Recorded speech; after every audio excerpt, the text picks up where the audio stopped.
dari bambu drip ini ada tiga item yang saya dapatkan.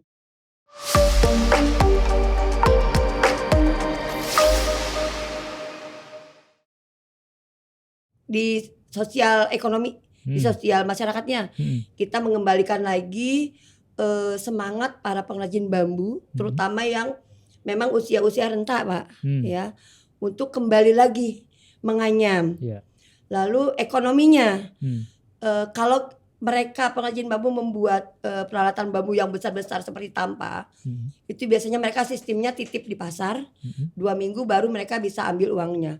Tapi dengan kita mencoba menaik kelaskan bambu ini menjadi saringan kopi, akhirnya saat kita minta mereka untuk membuat, kita beli cash, mereka lebih sejahtera kan, Pak, pelan-pelan. Iya benar. Nah itu untuk ekonominya. Nah manfaatnya, selain tadi manfaat kesehatan karena bambu ini menyerap glukosa dan zat arang, Bapak pernah tidak melihat rumpun bambu kering?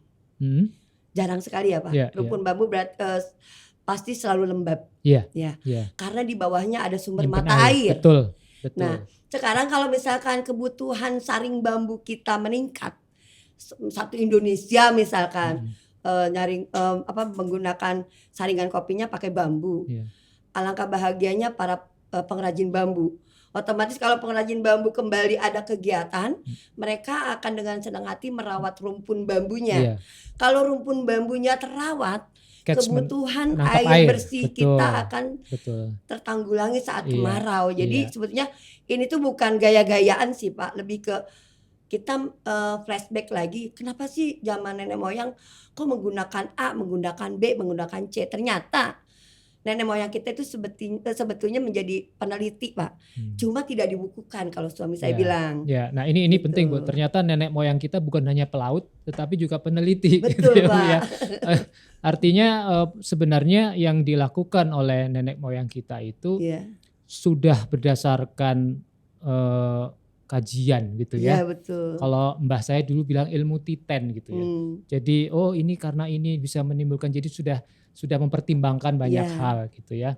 Ini menarik sekali ketika hari ini pun kita bicara tentang sustainability, keberlanjutan, sampah plastik, kekurangan air. Ternyata dari apa yang kita obrolkan tadi itu boleh dibilang menjawab hal-hal yang sekarang kita risaukan. Ya kan? Menangkap air, sampahnya juga kemudian dia bisa dipakai berkali-kali, bisa dipakai berkali-kali, dan ketika tidak dipakai pun dia akan dengan mudah diurai. Betul. Karena bukan bahan kimia, bukan plastik. Nah, ini kita ada persoalan sampah plastik nih, Bu. Ini ada satu lagi, itu apa itu, Bu? Ini sedotan, Pak. Ini sedotan. Sedotan dari batang anam. Batang pakis, Pak. Pakis. Iya. Wah, ini solusi sekali nih, Bu. Ini persoalan sedotan plastik itu juga jadi persoalan. Ketika apalagi kemudian mencelakakan makhluk hidup yang lain kan. Ini bisa digunakan lagi karena di sini kita udah siapkan sikatnya juga. Bisa dicuci bisa dicuci. Bisa dibuang juga, dia akan jadi pupuk. Tidak akan menjadi limbah gitu. Karena ini memang dari tanaman, dan ini juga memberdayakan ibu-ibu petani yang pulang dari sawah. Karena kan ini tumbuhan pakis yang ini memang hidupnya di tebing-tebing sungai, Pak. Gitu. Jadi ini sekali lagi batang pakis. Batang pakis. Tanaman pakis. Betul. Nah ini teman-teman yang bergerak di bidang F&B atau food and beverage kuliner, Anda perlu memasukkan ini di dalam kebutuhan dari usaha kuliner Anda. Saya yakin ini juga akan meningkatkan value atau nilai dari bisnis kuliner yang Anda kelola, karena Anda peduli dengan lingkungan dengan menggunakan sedotan yang dari bahan alam, dari batang pakis. Betul. Ya, ini. Dan kalau saya lihat ini sebenarnya cukup kuat, kokoh, dan dia nggak keras kayak besi, Pak. Iya. Nggak, kalau kena air juga nggak akan rusak sebenarnya. Makanya bisa dipakai berulang, dan di sini ada pembersihnya. Ini ada sikat pembersihnya. Betul. Ya. Ada satu lagi, Pak, produk dari kita. Apa itu, Bu? Izin saya minum dulu ya Bu. Boleh Pak. Saya mau cicip. Alat sangranya yang membedakan kopi Lewiliang dengan kopi yang lain. Kalau tadi kan kita bicara tentang krianya. Saya sedikit mau bercerita tentang kopi kita. Yang membedakan kopi Lewiliang dengan kopi yang lain adalah kita menyangrai kopi menggunakan gerabah, menggunakan tanah liat. Ya. Terus alat pengaduknya pun menggunakan batok kelapa. Kenapa dipilih tanah liat oleh suami saya? Karena tanah kan mengandung unsur hara yang baik. Biji kopi pun mengandung protein yang baik sebetulnya. Akhirnya saat biji kopi masuk, green bean masuk ke dalam gerabah, alat roasting kami yang kami namakan langit biru Pak. Itu akan saling mengikat Pak antara protein yang dimiliki biji kopi dengan unsur hara yang ada di dalam tanah liat tersebut. Akhirnya walaupun ini robusta, dia memang dasar rasanya kan pahit kalau robusta ya Pak. Iya, betul. Tapi dia ada manisnya. Lebih bold. Dia ada manisnya, asamnya ada, Wah. gurihnya ada. Karena kan kalau tanah itu kan ada magnesium juga kalau nggak salah Pak ya. Itu kan juga kayak penyedap rasa gitu kan. Ya. Sama dengan Arabica pun sama. Walaupun karakter Arabica asam, tapi dia ada pahitnya, ada manisnya, jadi tidak hilang. Nah itu dia Indonesian Bambu Drip Pak. Silakan dicoba. Ada rasa bambunya kah Pak? Iya. Dan saringannya itu apa namanya?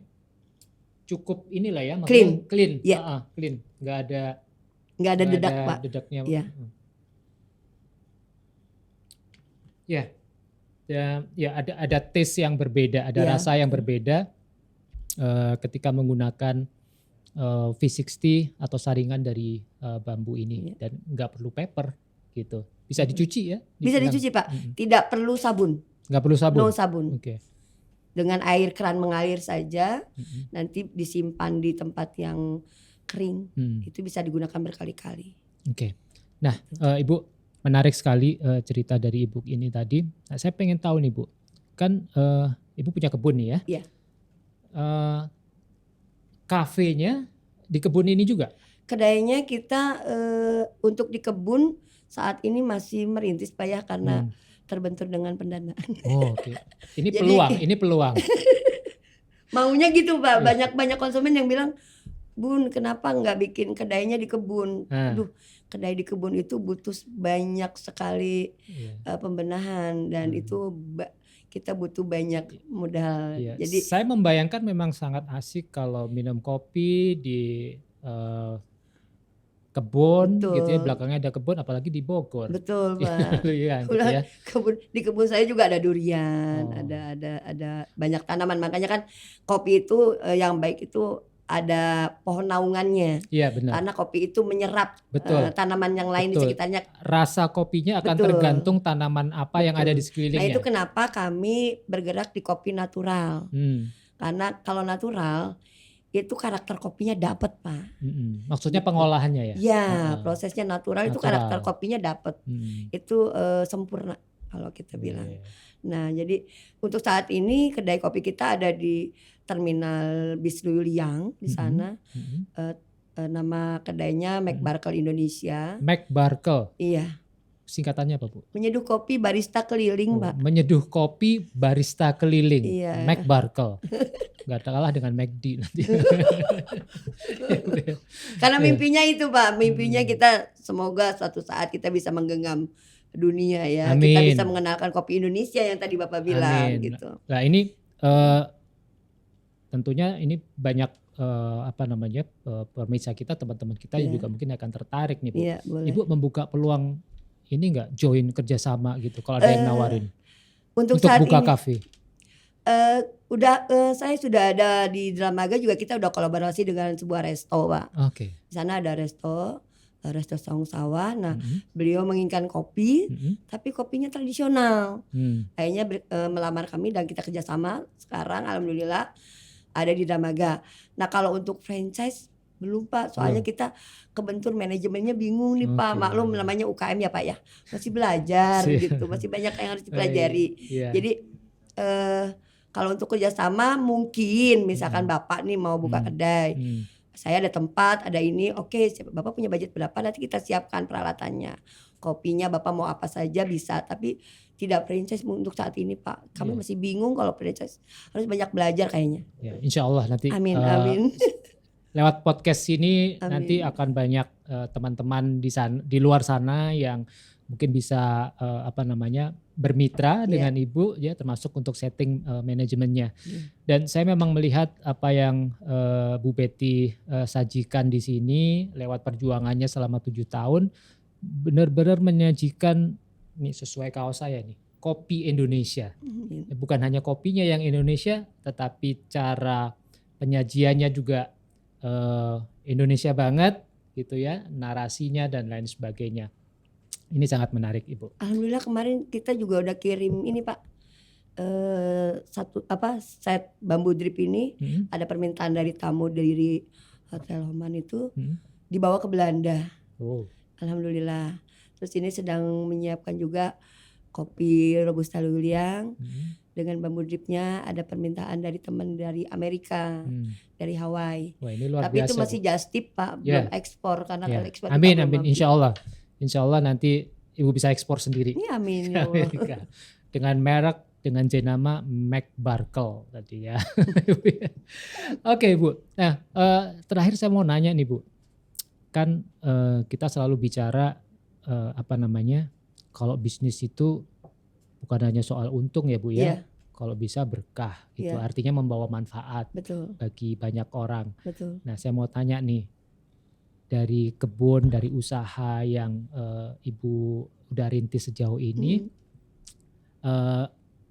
ada nggak kerjasama yang mungkin Ibu lakukan dengan petani kopi yang lain? Tentunya kopinya kan nggak cuma dari kebun Ibu. Iya. Betul ya? Iya. Jadi dari teman-teman beda kecamatan ya Pak ya, kecamatan-kecamatan yang terdekat saja. Mereka atau bahkan dari teman-teman yang punya kebun di rumahnya, punya pohon kopi 10 atau 20 pohon itu kami tampung. Kami edukasi. Biasanya kan teman-teman yang punya kopi itu kalau masih di desa itu, masih di kampung, mereka sistem panennya diambil semua Pak. Hijau, kuning, oranye, merah itu main ambil aja. Jadi panen kopi cuma 1 kali, padahal panen kopi itu bisa berkali-kali. Karena saat memanen kopi itu kan kita mengambil yang merah ya.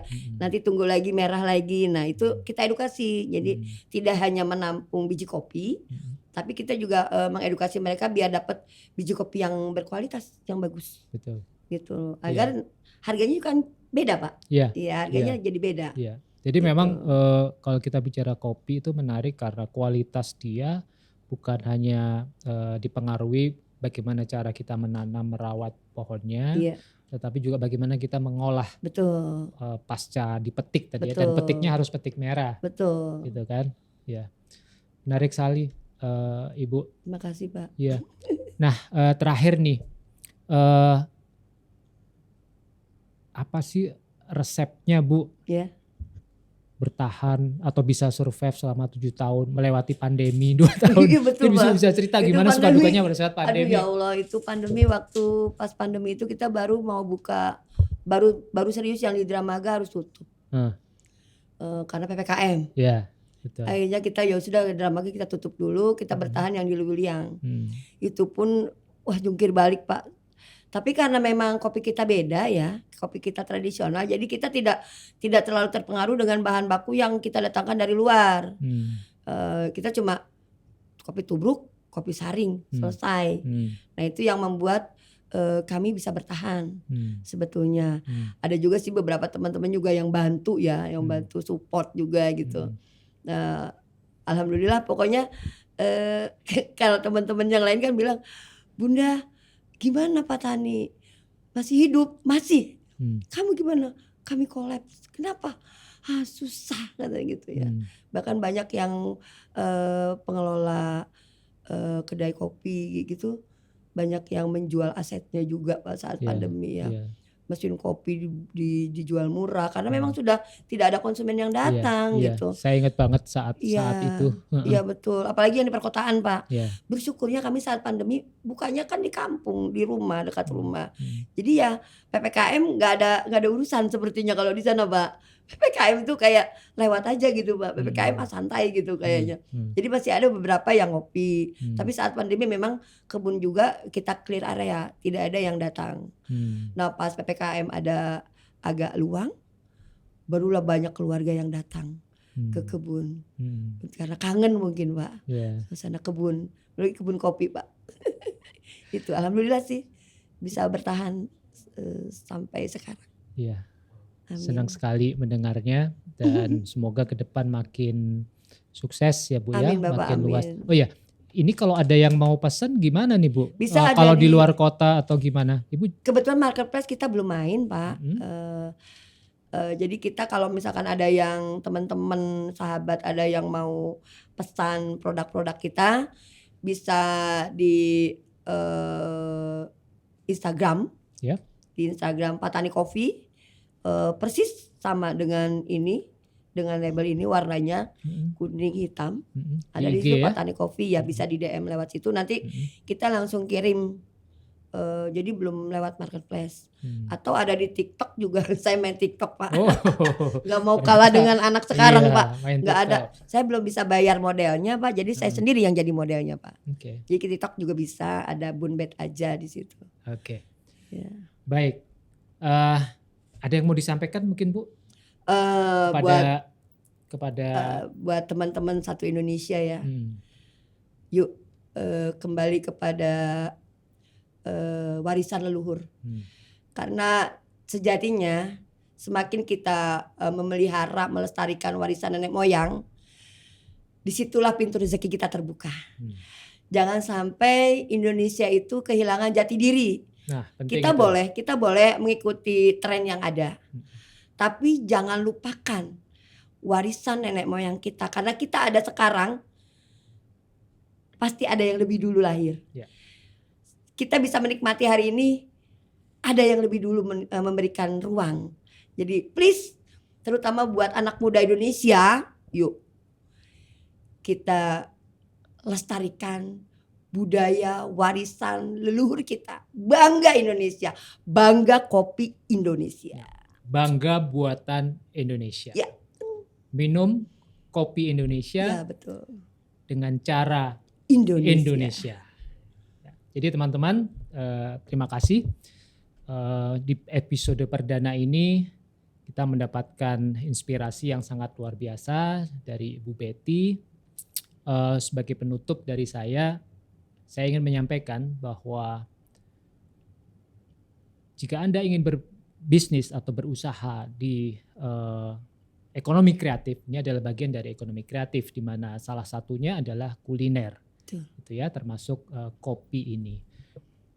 Kunci sukses keberhasilan di dalam industri kreatif adalah kreativitas. Betul. Nah, di sini kita sudah mendapatkan inspirasi dari Ibu Betty bagaimana menggali kreativitas dan menggalinya adalah dari akar budaya kita sendiri. Iya. Akar kuliner Nusantara. Nah, sesuai dengan tagline dari podcast kita, Aku Rasa. Akar kuliner Nusantara. Terima kasih teman-teman, saya Cak Tom. Semoga kita bisa bertemu di episode berikutnya.